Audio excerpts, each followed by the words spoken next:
a nosso coração e o coração do teu servo que vai trazer a tua palavra, Pai. Pai, no nome de Jesus Cristo, usa poderosamente o teu servo pelas nossas vidas, Pai. No nome de Jesus Cristo, nós profetizamos e declaramos a tua bênção. Meu Deus, já estamos preparados, meu Deus, que o Senhor vai falar nessa manhã, que o Senhor abre o céu, Pai, nessa manhã, sobre as nossas vidas, para o seu nome ser glorificado, no nome de Jesus. Amém. Deus abençoe.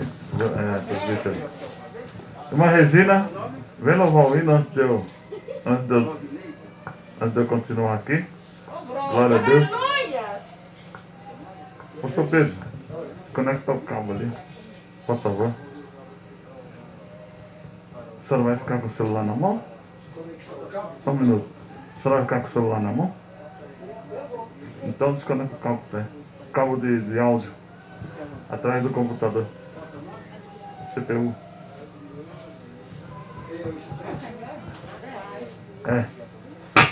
Isso. Conectar. Glória a Deus. A irmã Regina vai louvar o Senhor. Já faz uns 2 cultos, né, irmã Regina? Que ela está preparando esse louvor. Eu acho que vai sair muito bem, né? 15 dias preparando. Com certeza. Enquanto ela prepara, quero dizer aos irmãos que é um prazer, uma alegria muito grande poder estarmos aqui, irmãos, celebrando o Senhor neste culto, né? Agora abra sua Bíblia em Gênesis. Abra em Gênesis capítulo de número 7 e o versículo 17. Após o louvor, nós vamos estar... Tem que tirar a capinha, mas eu acho. Tem capinha? Tira a capinha, que senão não vai funcionar. Só em cima. Só a parte de cima, só. Isso, senão acho que ele não vai alcançar. Deve ser isso. Ao vivo é assim mesmo, os irmãos que conectam. Cara, vai, em nome de Jesus. Glória a Deus, faz tempo que ela caiu. Ok.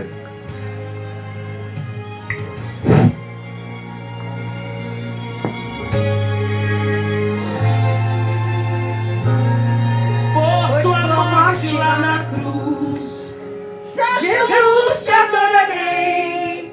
Pelo sangue derramado, pelo véu que foi rasgado, te adorarei.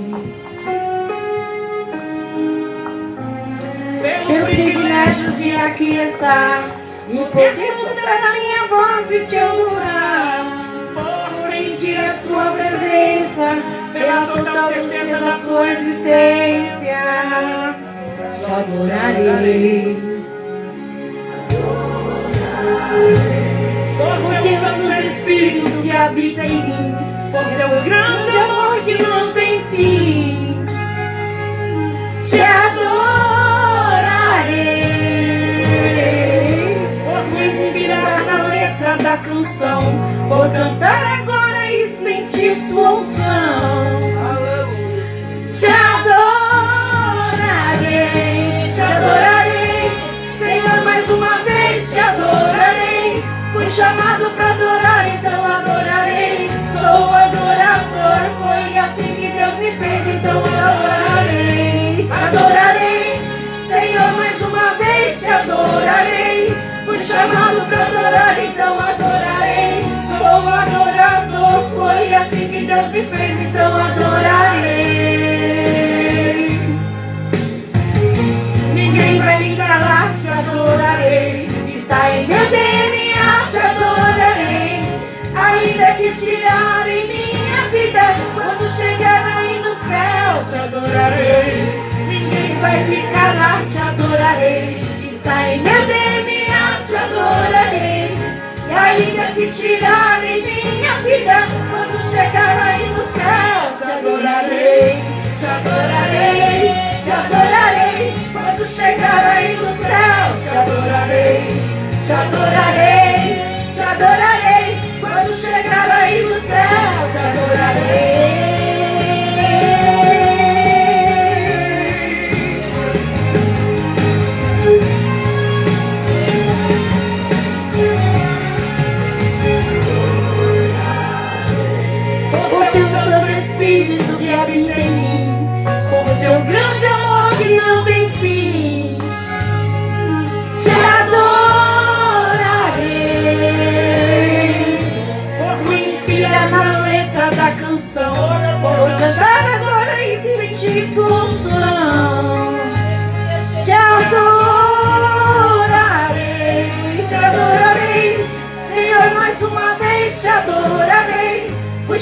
chamado pra adorar, então adorarei. Sou um adorador, foi assim que Deus me fez, então adorarei. Te adorarei, Senhor, mais uma vez te adorarei. Fui chamado pra adorar, então adorarei.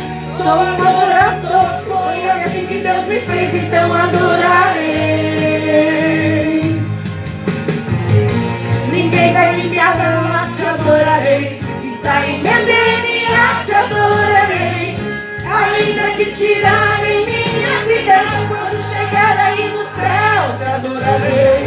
Ninguém vai me calar, te adorarei. Está em meu DNA, te adorarei. Ainda que tirarem minha vida, quando chegar aí no céu, te adorarei. Te adorarei, te adorarei. Quando chegar aí no céu, te adorarei. Te adorarei, te adorarei. Quando chegar aí no céu, te adorarei. Te adorarei, te adorarei. Quando chegar aí no céu, te adorarei. Te adorarei, te adorarei. Quando chegar aí no céu, te adorarei. Te adorarei, te adorarei. Quando chegar aí no céu, te adorarei. Te adorarei, te adorarei. Quando chegar aí no céu, te adorarei. Te adorarei. Obrigada pela oportunidade.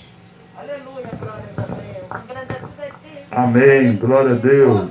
Deus abençoe Maravilha, Senhor. a vida da nossa irmã Regina, que tem estado aqui conosco. Tem estado aqui conosco fazendo a obra de Deus, ajudando na obra de Deus. Agora nós esperamos que quando nós nos apresentamos ao Senhor, sempre haja uma bênção do Senhor sobre as nossas vidas, né? E haja o poder de Deus manifestando em nossos corações. Glória a Deus. Abra sua Bíblia, Gênesis capítulo 7, versículo 17. Gênesis capítulo 7, versículo 17. Nós vamos estar falando hoje a respeito de uma coisa atual, né? É o do meio mesmo? Sim, é o do meio. É tranquilo. Não, se não sair som, não tem problema. Glória a Deus. Gênesis capítulo 7, versículo 17. Glória a Deus. É o do meio. Não, se não sair, fica tranquilo. Nós não precisamos de louvor. Glória a Deus, fica tranquilo. Gênesis capítulo 7, versículo 17. Diz assim: durou o dilúvio 40 dias sobre a terra. Cresceram as águas e levantaram a arca de sobre a terra. Predominaram as águas e cresceram sobremodo na terra. A arca, porém, vogava sobre as águas. Versículo 19. Prevaleceram as águas excessivamente sobre a terra e cobriram todos os altos montes que havia debaixo do céu. Amém. Glória a Deus. Nessa manhã de hoje eu quero falar da palavra de Deus, quero ministrar, né? Há muitas pessoas que dizem pregar. Quando nós falamos pregar, é diferente que ministrar. Quando você prega, a pessoa te ouve e tem que receber aquilo. Não pode contestar, não pode reclamar. Por isso que o pregador, quem é chamado de pregador, normalmente ele diz assim: eu não quero que ninguém fale nada, porque ele está pregando. A ideia dele é a que prevalece. Por isso é pregar. Pregar é insistir com aquilo que você está fazendo. É diferente que ministrar. Quando eu ministro, eu estou aberto para, se você quiser fazer alguma pergunta, Não importa esteja 10 pessoas, esteja 10.000 pessoas. Se alguém levanta a mão na plateia e diz, eu tenho uma dúvida, eu preciso tirar a dúvida, porque eu estou ministrando. Ministrar se gasta tempo. É diferente que pregar. O pregador, ele vem com a ideia formada e passa a ideia. O ministrante, ele vai recebendo de Deus, falando ao povo, e quando Deus usa alguém para contestar, ele responde. Ele não tem medo. Ele não tem problema com que alguém entre no meio da fala dele e ele não vai perder a linha, ele não vai perder a direção. Porque tem muitos que dizem assim, não, se a criança anda, eu perco a direção. Segura as crianças. E algumas igrejas até tiram as crianças do culto, né? Põe na tua salinha, porque o pregador vai ficar atrapalhado. Por quê? Porque ele já vem com a ideia montada, já vem com o esqueleto da pregação montada. Qualquer movimento na igreja tira a atenção dele. Porque ele vem com a pregação montada. É diferente que ministrar. Eu não tenho papel nenhum aqui dentro. Tá? Eu não tenho, só tenho a Bíblia. Glória a Deus! É diferente que ministrar. A ministração é outra coisa. Então, são poucas pessoas que ministram a palavra de Deus. A maioria são pregadores. Lógico que eu não posso falar para os irmãos que eu não estudo. Eu estudo. Eu até dou aula de teologia, então os irmãos que me conhecem sabem. Eu estudo a Bíblia, eu leio a Bíblia. Eu leio a Bíblia dia e noite. Eu preciso ler. Se eu não leio, eu não posso ministrar. Né? Porque o Espírito Santo nos faz lembrar aquilo que você já leu. Se você não leu, às vezes você está lendo e nem entende o que está lendo. Mas é necessário que você leia, porque o Espírito Santo já sabe que daqui a alguns dias você vai usar aquilo que você está lendo e não está entendendo. Então é necessário que você, mesmo sem entender, não está entendendo nada, mas continua lendo. Porque o Deus que te conhece, o Deus que te formou, Ele sabe o teu começo, meio e fim. Ele sabe. Então, mesmo sem entender, você leia. Agora, tem algumas ministrações, algumas pregações, da maneira que você tiver,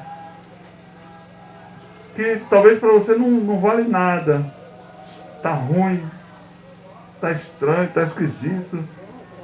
Mas é necessário você ouvir. Mesmo a pregação ruim ou a ministração ruim, é necessário você ouvir. Por quê? Dali você vai tirar algum proveito. O sábio Salomão ele diz assim que da tolice do tolo, ele tirou conhecimento.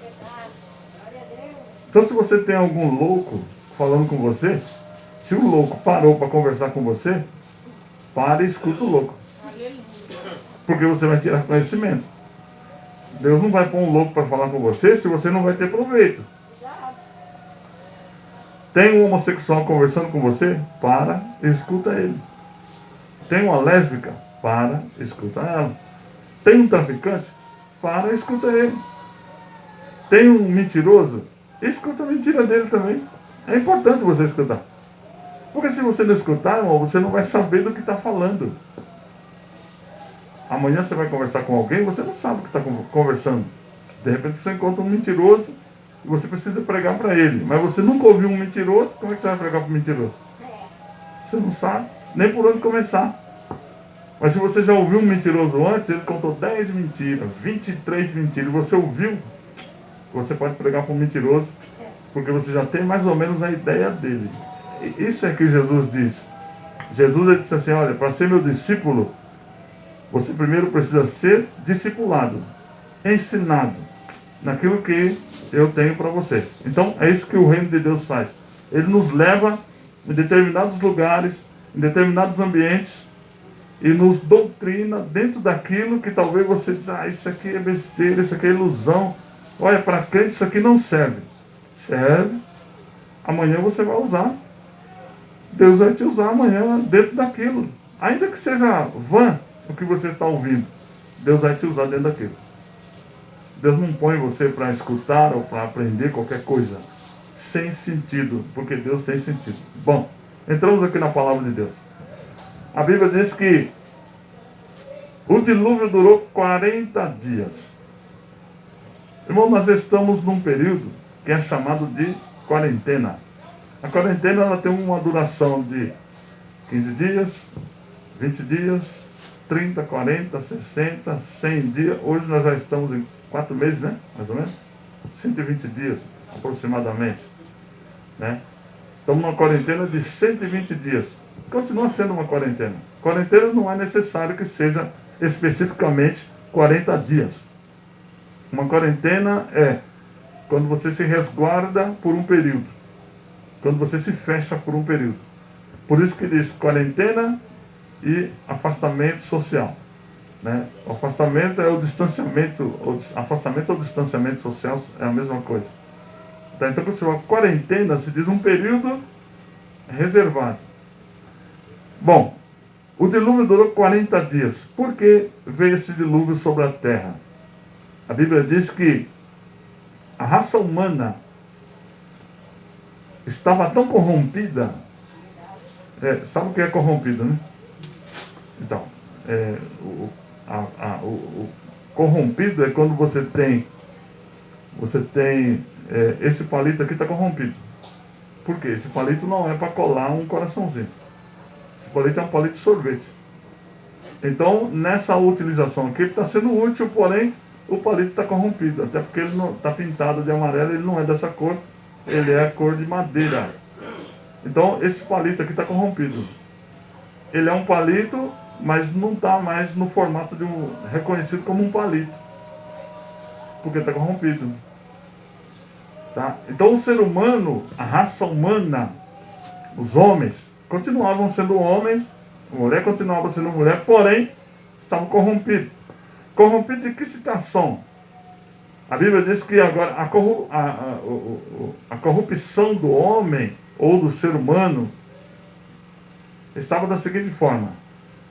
Eles estavam casando, dando-se em casamento, sem sentido. Não, eu senti de casar. Hoje não é a mesma coisa. Tem muita gente que casa de manhã, à tarde está separando. É um casamento sem sentido. Não tem propósito. Eu conheci, a pessoa diz assim, eu conheci uma moça ou eu conheci um moço de manhã. Fiquei com ele ou com ela à tarde. No outro dia ou na outra semana nós casamos. Tá. A pessoa ficar com outro já se corrompeu. Por quê?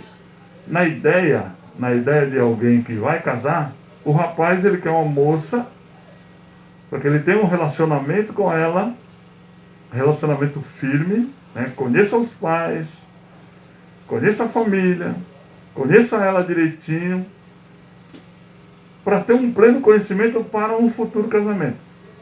Mas se a moça fica com o rapaz de manhã, à tarde vai para a cama, mês que vem já se casam, esse casamento já tem um relacionamento corrompido, porque saiu da regra. Não houve o relacionamento de conhecimento. Foi muito rápido. Corrompeu o sistema. E assim eram os casamentos na época de Noé. A Bíblia diz que os homens casavam, davam-se em casamento. Detalhe, irmão, toda vez que você lê a Bíblia, sempre fala o homem, né? Homem, dificilmente se fala mulher. Por quê? Porque não tem, no mundo espiritual, não existe sexo. Tanto homem quanto mulher é a mesma coisa. E a Bíblia relata muito homem, porque Jesus ele veio num corpo de homem. Então toda vez ele fala homem. E não só por isso. Por que a Bíblia relata homem? Porque ao homem foi dada a ordem para subjugar todas as coisas. Lá no Jardim do Éden, lembra os senhores que quando Deus fez o homem, ele disse, olha, que o homem domine sobre os peixes do mar, as aves dos céus, os animais do campo e também sobre a mulher. A mulher sempre está abaixo do homem. Tá certo? Ainda que ela tenha um bom salário, ainda que ela mantenha a casa, ela precisa ser sujeita ao seu marido. A ordem é essa. Quando a ordem inverte, o casamento corrompeu, a lei da casa está corrompida e Deus não abençoa. Não tem bênção. Deus pode até abençoar as senhoras que são mulheres para ter um salário o dobro do vosso marido. Tranquilo. Deus pode abençoar, é Deus que abençoa. Deus pode abençoar as senhoras para que tenha uma empresa na vossa mão e o seu marido seja um empregado. Não tem nenhum problema o marido ser empregado na empresa da mulher. Nenhum problema há. Não há problema. Porém, aquele empregado que é o marido precisa estar sendo líder da mulher, que é a patroa. Ele pode ser empregado, só que ela tem que reconhecer que ele está acima dela e não ela acima dele. Ainda que ela tenha a empresa, que ela seja a proprietária, a sócia majoritária, né, que chama-se, então ela não pode estar acima dele, porque isso corrompeu a lei de Deus. Então na época de Noé estava assim, casavam-se, davam-se casamento, e os casamentos fugiram da regra. Além de casar homem com mulher e mulher com homem, casavam-se também mulher com mulher e homem com homem. Os relacionamentos íntimos eram relacionamentos homem com homem, mulher com mulher, homem com animal, mulher com animal. E Deus, irmãos, viu que estava totalmente corrompido aquilo. E aí o que Deus fez? Ele chama Noé de canto. Diga comigo, Deus sempre tem um escolhido. Sabe, irmão? De repente esse escolhido pode ser você. A Bíblia diz que Deus olhou do céu e viu um homem justo. Um homem só, justo. Olha, em toda a ocupação que estava na terra, Deus viu um homem justo. Chamou esse homem justo de canto e disse, Noé, porque Deus gosta de fazer amizade. O nosso Deus, irmãos, é um Deus de amizade, é um Deus de conversa. Ele não chega destruindo tudo, né? Não é como nós. Né? A gente às vezes não espera, tem coisa que nós não esperamos.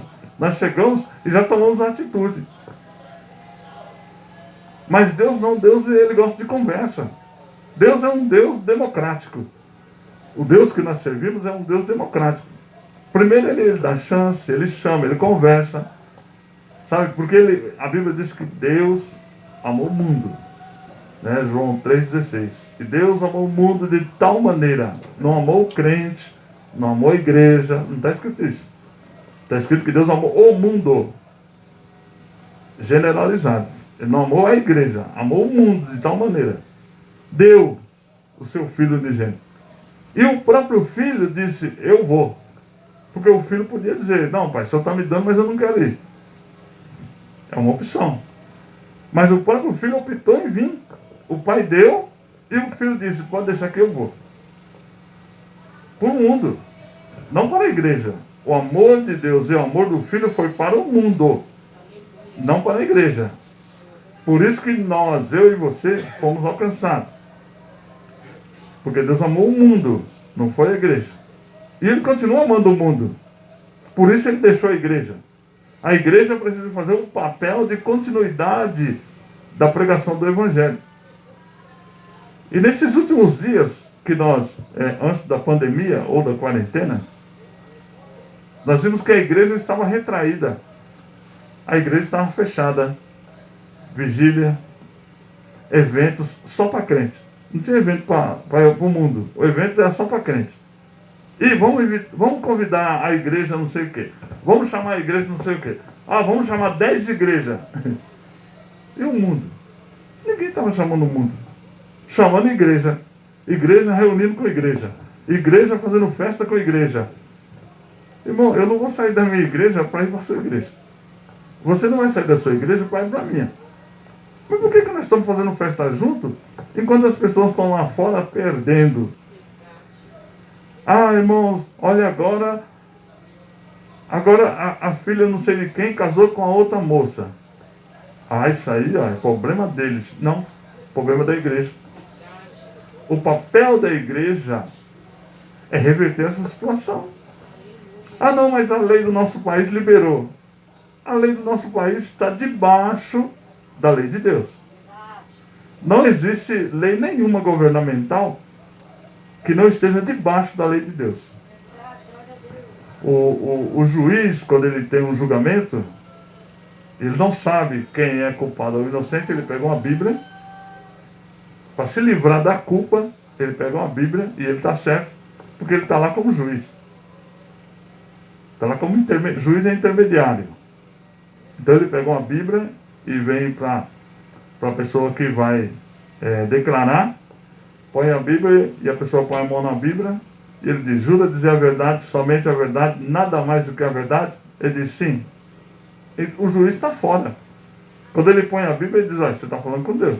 Se você mentir, e o juiz não é crente, mas ele conhece a Bíblia. Quando o camarada põe a mão na Bíblia, ele diz: olha, você está prometendo para Deus. Deus, olha, tudo que ele falar aí, o que convencer a minha cabeça, é o que eu vou fazer.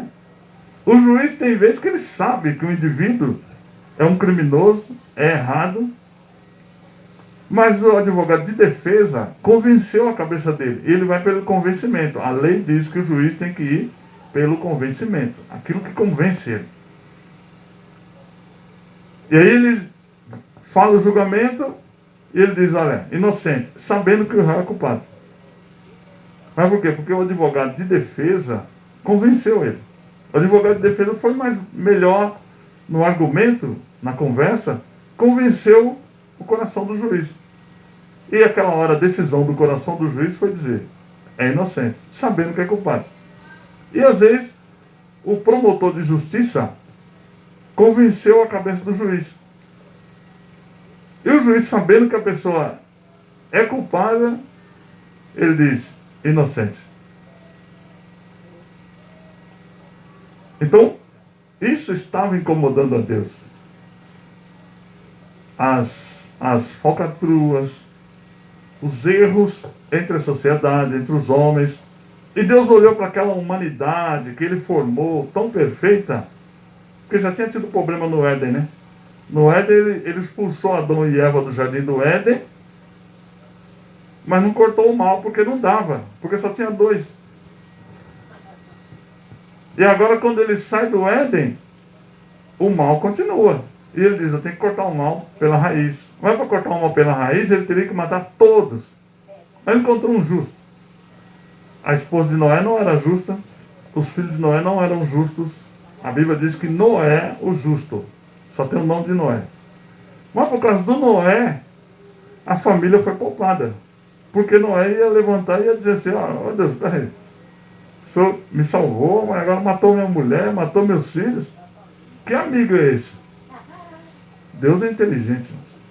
Ele diz: Noé, olha, tudo bem, entra você e a tua família para dentro da arca. Eu vou enviar os animais. E aí assim Noé fez. A Bíblia diz que começou a chover, subia a água dos abismos, descia a água do céu, subia a água dos abismos, e durante 40 dias e 40 noites o dilúvio durou sobre a terra. E isso encheu toda a terra. Todo o globo da terra foi cheio de água, por sua totalidade. Bom, coisa atual. Quando nós falamos de quarentena, nós falamos de um período de isolamento ou confinamento, um período de ajuntamento. Como estavam as famílias antes da quarentena? O pai não sentava com o filho não sentava com o pai, cada um pegava o seu prato, ia pegar o celular, ia para o sofá, o outro pegava o celular, ia para o lado do quarto, o outro pegava o computador, ia para o outro lado. Família totalmente desunida. Não é o padrão. A vivência familiar estava corrompida. A mãe não se relacionava com o filho para escutar a filha, ou escutar o filho, para aconselhar. Às vezes o filho ou a filha precisava de conselho, tinha que buscar na rua. Tinha que buscar na rua, porque em casa não tinha o conselho. Porque os pais não tinham tempo. Minha filha, eu estou fazendo a obra. Meu filho, eu estou fazendo a obra. E o marido viajava, ficava 30 dias fora de casa, fazendo obra. Quer dizer, 30 dias o marido fora de casa, 30 dias o marido sem relacionar com a esposa, 30 dias o marido, o pai, que é o marido, sem conversar com os filhos não tinham ninguém para conversar, 30 dias sem suprir as coisas de casa. Olha, irmãos, O que já vi de pastor, a maioria dos pastores chegar e dizer assim, não, meu casamento quebrou porque a minha mulher me traiu. Ah, com certeza. Ela vai trair mesmo. A mulher não é de ferro. Ela precisa de amor, precisa de carinho, precisa de cobertura. O marido viaja 30 dias, chega em casa um dia e vai embora. A mulher precisa de alguém. E ela vai arrumar outro. Com certeza. Está errado. E lógico que está errado. Mas é a dependência dela, irmão. Você tem que pensar nisso. Mas aí os bonitinhos também ficam 30 dias, 40 dias fora. E normalmente eles caem. Cai com a cantora, cai com a secretária, cai com a administradora. É assim que acontece. Por quê? Porque quebrou a ideia de família. Corrompeu a ideia de família. E nessa quarentena foi exatamente o que Deus fez. Voltou o marido para dentro de casa. Voltou a bendita da missionária para dentro da sua casa. Vai dirigir o seu fogão, a máquina de lavar. Para de ficar batendo perna. O marido que ficava viajando. Não, irmão, peguei um avião, fui não sei para onde. Dormi no hotel 5 estrelas. Dormi não sei na onde. E a família dele está dormindo às vezes debaixo da lona. É bom isso? Para ele é bom. Para Deus não é bom. O que Deus disse lá no Éden? Não é bom que o homem esteja só. Vou fazer para ele uma disjutora ou uma ajudadora idônea. Ou seja, uma mulher que tenha uma cabeça de parceria. Uma mulher que tenha uma ideia de parceiro. Não só de companheiro, mas de parceiro. Sabe, o marido vai pegar esse altar aqui, ela vem e ajuda.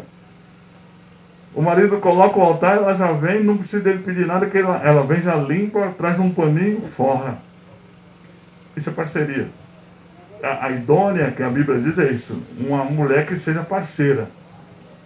Não é aquela mulher que seja uma divisora, uma mulher que seja parceira, companheira, responsável. Deus disse, vou fazer não é bom que o homem esteja só. Vou fazer para ele uma disjutora idônea. Não só uma mulher para estar com ele, mas que ela seja idônea. E que esse homem, o homem que está com essa mulher idônea, seja um homem responsável. Seja um homem supridor. Seja um homem que esteja ali para ajudar, para cobrir, para apoiar, para ensinar, proteger, guardar a mulher. São poucos maridos que fazem isso. Pouquíssimos maridos que fazem isso. A maioria dos maridos ele quer bater. A mulher tem que ser empregada dele. Né? A mulher tem que ser empregada dele. Se ele separa, ele não vai ser minha, não vai ser de mais ninguém, mata, ele é dono. Não, é dono para ter a posse da mulher, mas não é dono para honrar. Um monte de homem vagabundo, irmãos. Não gosta de trabalhar. Estou fazendo a obra. Deus não chamou preguiçoso para dentro da obra. Eu estou fazendo a obra, irmãos.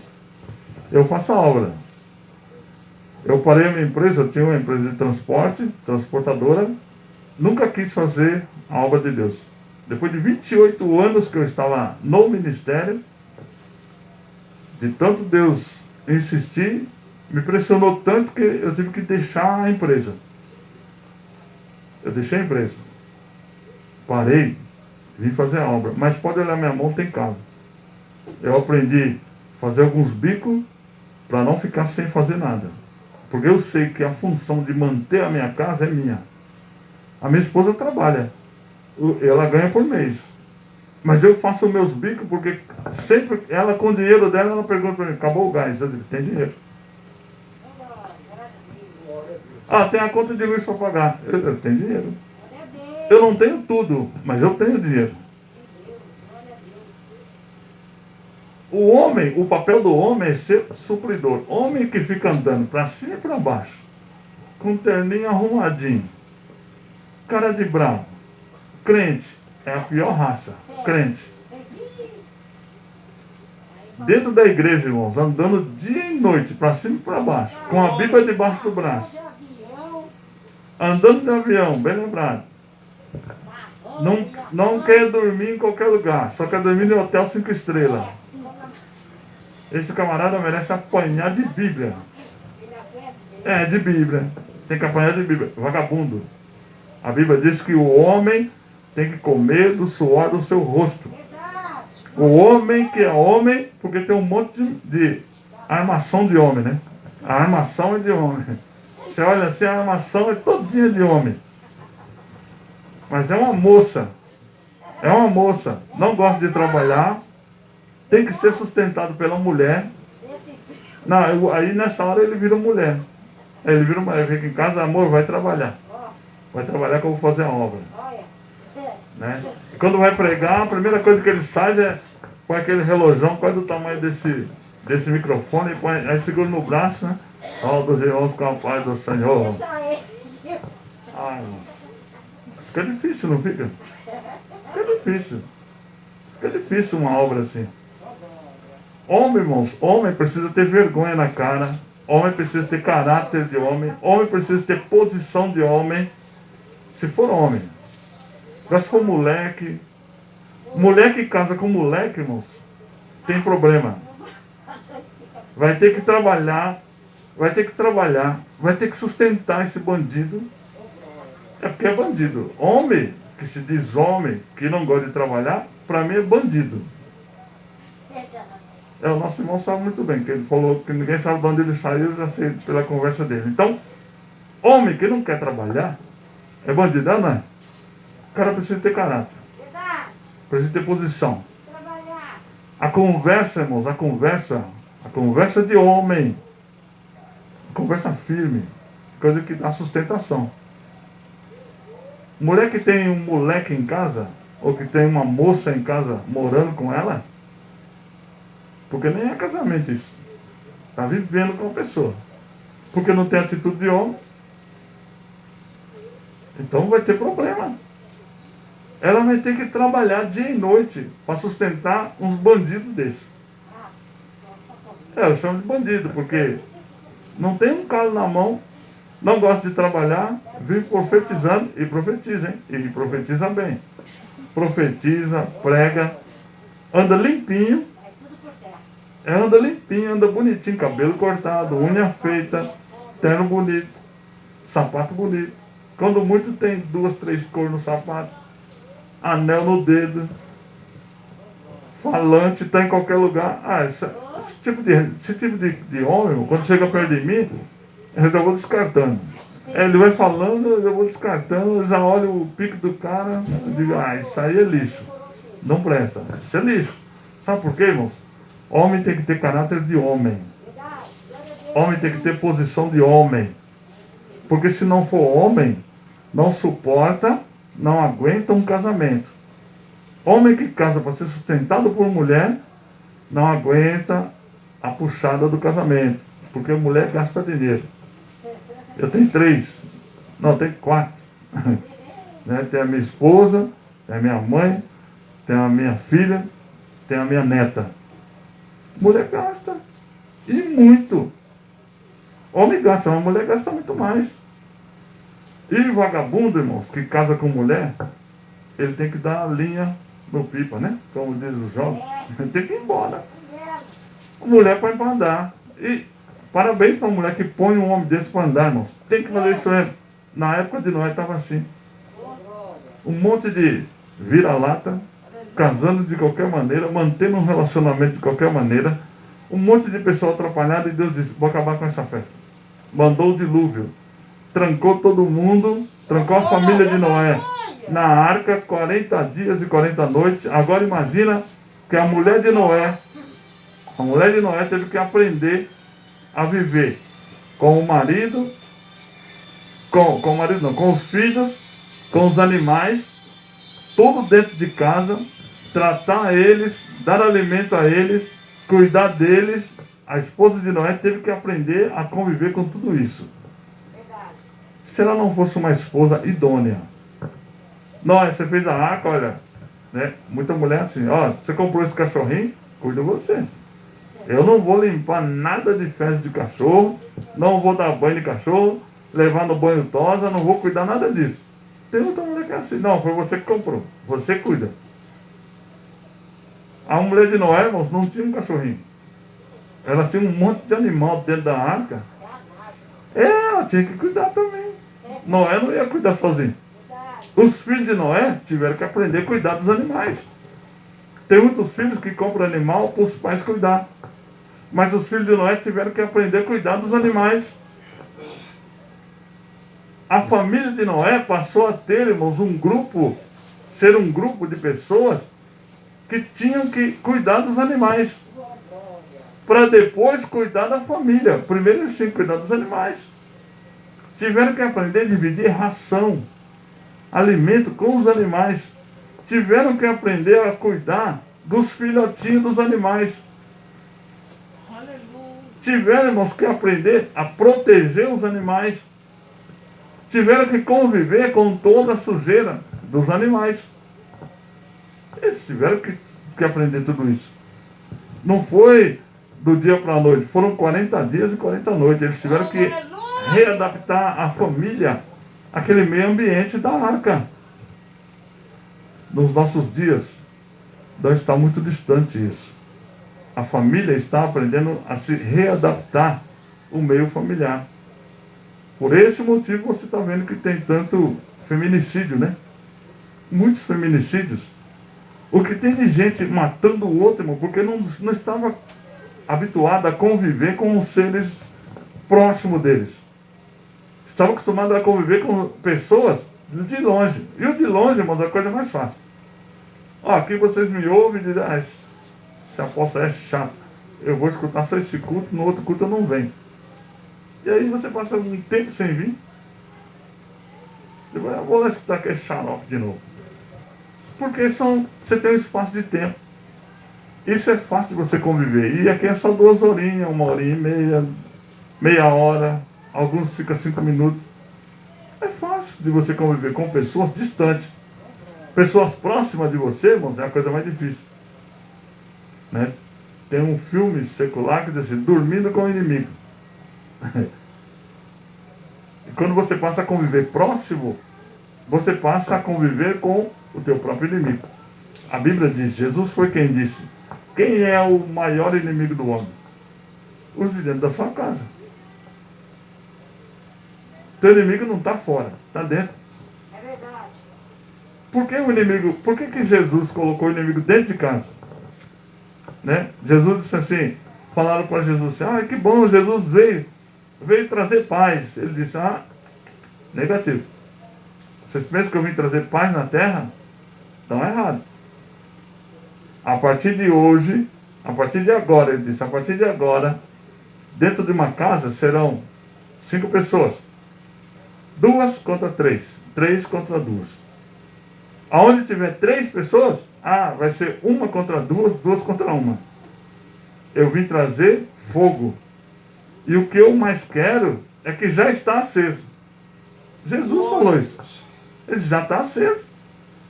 A partir de agora, é pai contra filho, filho contra pai, nora contra sogra, sogra contra nora. E assim vai ser. Foi Jesus que fez isso. Para que ele fez tudo isso, irmãos? Para que teve toda essa divisão dentro do lar, dentro da família, no meio da sociedade? Porque ele quer separar a igreja dele. E a igreja só é separada nesse sentido. Por que a igreja é separada nesse sentido? Sempre tem um porquê. Você sempre precisa perguntar por quê. Por que é separada nesse sentido? Nós não somos trigo? A Bíblia diz que nós somos trigo. E o joio, irmão, sempre está no nosso meio. Se nós somos trigos, quem colhe trigo, quem apanha trigo, sabe muito bem que o trigo você consegue tirar na semente só se você bater nele. Depois que secar, você precisa bater. Senão a semente não sai. E a igreja, Jesus fez todo esse mover para que o trigo comece a apanhar e apareça. O trigo só vai aparecer se tivesse conflito. Se não tivesse conflito, irmãos, o trigo não aparece. Por isso Jesus disse assim, olha, é necessário que nasça o trigo e o joio e cresçam juntos. Porque na hora que colhermos, veremos a diferença entre um e o outro. Qual é a diferença? Porque quando vai colher o trigo, só se colhe trigo ou o joio quando ele está seco. E quando se colhe eles, não precisa separar. É só você colocar lá em Minas diz terreiro, né, no quintal de casa, pegar uma vara, pá, pá, pá, a semente do trigo vai sair e você joga o resto que é palha fora. A igreja só tem crescimento se tiver um conflito. Se tiver uma guerra. Ah, irmão, depois que eu vim para a igreja, a luta aumentou. Esse é o motivo de você ser crente. Se não tem luta, exatamente, você nunca vai ser crente. Só vai aparecer a tua fé, querido, quando você tiver com problemas. Aí você vai orar direito. Aí você vai pedir direito. Aí você vai clamar direito. Sem conflito, toda a história da Bíblia foi assim. Toda a história da Bíblia teve sempre conflito. Noé tinha os perseguidores. Por isso ele fez a arca. E todos olhavam e diziam, esse velho louco, o velho está caduco. E ele lá trabalhando, 120 dias, trabalhando, 120 anos, trabalhando, e construiu a arca. Depois José chegou no Egito, por causa do conflito dentro da casa dele. Foram os irmãos dele mesmo que conduziu ele para o Egito, debaixo de conflito. Jogou na cisterna, vendeu como escravo, e aí foi. E ele se tornou governador do Egito, porque a família empurrou ele em conflito. Aquele lá, o Jabes, né? Ele era filho de uma prostituta. Os irmãos rejeitaram ele, e por essa rejeição ele foi empurrado para ser um homem poderoso e vitorioso. Assim foi com a família de Davi, né? Os filhos de Davi empurraram o reinado de Davi para frente, porque Absalão perseguia Davi, e assim foi. Sempre o conflito familiar, o conflito interno, nos empurra para as extremidades daquilo que é o nosso destino. E as pessoas aí começam a reclamar, irmão, na minha casa está uma luta, dê glória a Deus, fica tranquilo. Se tem problema na tua casa, você está indo para o teu destino correto. Você está indo para o rumo que Deus preparou para você. Se tem conflito dentro do ministério, fica tranquilo, você só tem que ficar lá dentro. Você não pode sair do ministério. Permaneça lá porque você está indo para a direção correta. Tem conflito dentro da tua empresa, da empresa que você trabalha, fica tranquilo. Já está vindo o teu sucesso dentro da empresa. Aquele conflito está te empurrando. Aquele conflito vai fazer você ficar acuado num cantinho, vai fazer você orar, vai fazer você pensar. Aquele conflito vai fazer você dedicar mais tempo na Bíblia, vai fazer você se afastar dos amigos, porque você está vendo que não tem nada de amigo, você vai afastando. Quando você afasta das pessoas, você aproxima-se de Deus. Isso é fato, é simples de entender. Quando você afasta da proteção do pai, da mãe, do marido, da mulher, você vai para o braço de Deus. Porque o salmista Davi disse assim, quando meu pai e minha mãe me desampararem, o Senhor me acolherá, me sustentará, me cobrirá. Quando faltar cobertura do marido, o Senhor te cobre. Quando faltar ajuda da esposa, o Senhor te ajuda. Quando faltar cobertura dos pais, o Senhor te ampara. As guerras e os conflitos nos empurram para essa situação. Encerrando. E essa quarentena é um conflito mundial. É um conflito mundial, onde o Senhor está empurrando a igreja, não é os membros total. Onde o Senhor está empurrando a igreja para o seu destino. Aquele que é a igreja está sendo empurrado para o seu destino. Aquele que só estava passando tempo na igreja, nem na igreja não está vindo mais. Não volta mais. Eles não voltam mais. O rastro depois de uma quarentena será o rastro depois de um dilúvio. Depois do dilúvio, irmão, o rastro que ficou foi um monte de corpos estendidos no chão. E por isso Deus disse assim, nunca mais. Deus fez um juramento, fez uma aliança com Noé, dizendo, nunca mais destruirei a raça humana com água. Porque aquilo virou uma carniça, o mundo virou uma carniça por muito tempo. Ele disse, não, da próxima vez, Deus não gosta de lixo.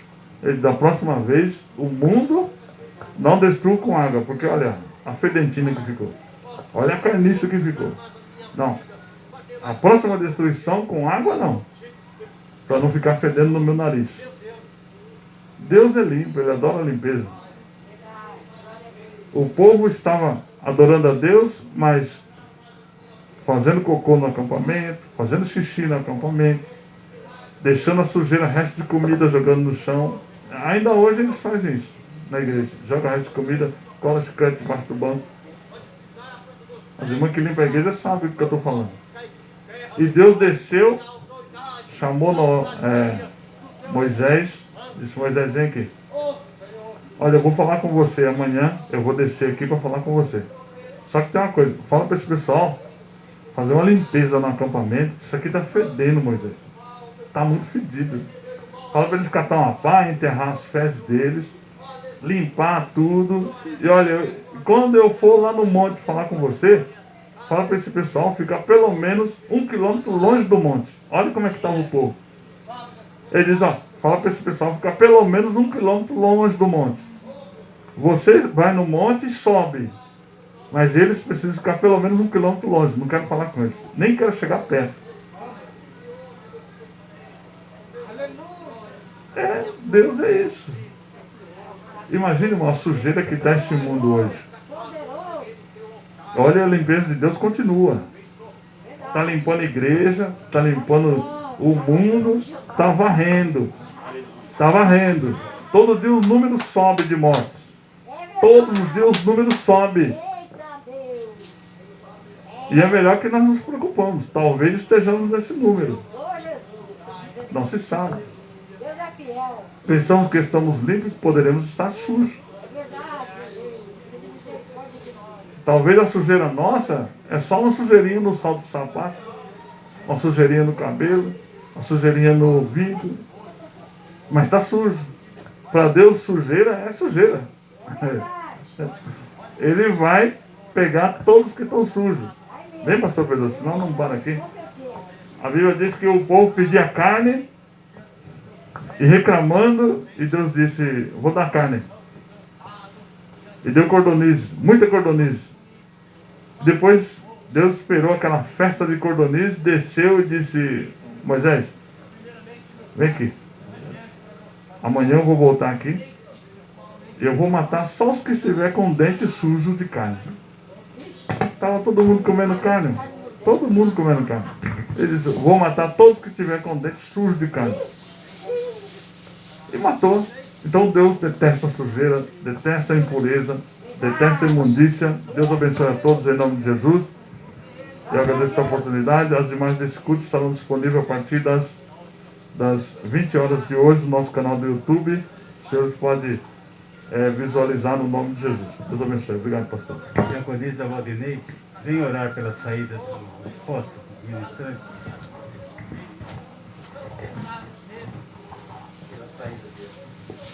Eu salvo os irmãos com a paz do Senhor.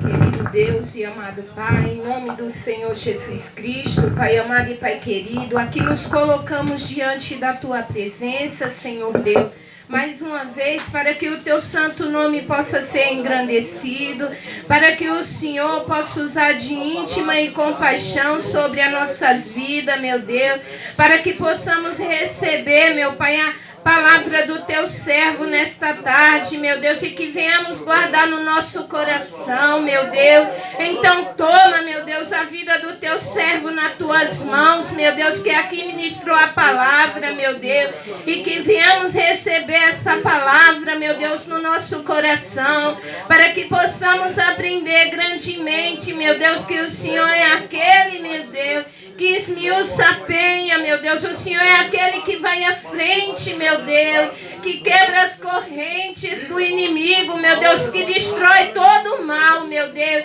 Em nome do Senhor Jesus Cristo, Pai amado e Pai querido, graças te damos, meu Deus. Apresentamos a vida do teu servo, meu Deus, para que o Senhor possa usar grandemente, meu Deus, em nome do Senhor Jesus Cristo de Nazaré. É o que nós te pedimos e desde já te agradecemos, porque o Senhor é justo e fiel, meu Pai, para cumprir, meu Pai, todos os teus propósitos sobre as nossas vidas, em nome de Jesus.